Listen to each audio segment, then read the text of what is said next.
शत्रुଙ୍କ कल्पना बाहर पहलगाम प्रतिशोध प्रधानमंत्री मोदी पाकिस्तान उपरे जो प्रहार करिसेंती ताहा सेमाने केबे कल्पना करिनथिबे बोली कहचंती बीजेपी सांसद संबित पात्र। यासह भारतीय सेना को मध्य से प्रशंसा करिसेंती। पहलगाम रो प्रतिशोध निया जिवो बोली मोदी प्रतिश्रुति देथिले। मोदी को प्रतिश्रुति सेना रखिसेंती बोली कहचंती संबित। अतीत रे सर्जिकल स्ट्राइक होई मध्य एथर एमिति माड़ हेबो बोली भाबी नथिला पाकिस्तान।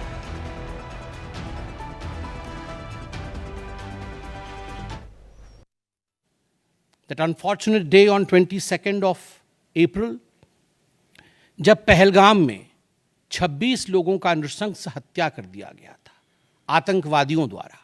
वह आतंकवादी जो पाकिस्तान से आए थे, वह आतंकवादी जो पाकिस्तान द्वारा प्रशिक्षित किए गए थे, आतंकवादियों द्वारा प्रशिक्षित किए गए थे। उनमें 25 भारतीय थे और एक नेपाली नागरिक था।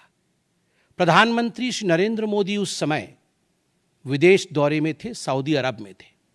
प्रधानमंत्री नरेंद्र मोदी तुरंत भारत लौट के आते हैं और उन्होंने जनता की बात को सुना और नॉन मिलिट्री पोर्शन में सबसे बड़ी बात इंडस वाटर ट्रीटी, जो सिंधु नदी समझौता 1960 का था, उसे स्थगित किया गया, अबेयंस में रखा गया। इस पाकिस्तान को अगर इस पानी से वंचित रखा जाए तो पाकिस्तान के हालात वैसे होंगे कि उनकी जीडीपी लुढ़केगी, कृषि लुढ़केगा। केवल कृषि और जीडीपी नहीं, उनके पावर कट्स होंगे और इस प्रकार का माहौल पाकिस्तान में पैदा होगा कि पाकिस्तान एक फ्रजाइल स्टेट के रूप में, अभी भी फ्रजाइल है, और फ्रजाइल स्टेट के रूप में वो सामने आएगा। किसी भी युद्ध में यह संभव नहीं हुआ था कि इंडस वाटर ट्रीटी को रोक दिया जाए। जो संभव नहीं हुआ था वह असंभव काम संभव हुआ इस बार।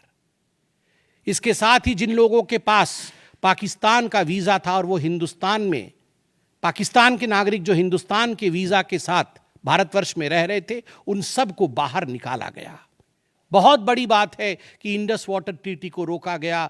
20 से अधिक देशों का समर्थन, आतंकवाद के खिलाफ एक निर्णायक हमले की तैयारी, और 6 और 7 मई 2025 उस रात निर्णायक हमला होता है आतंकवाद के ऊपर।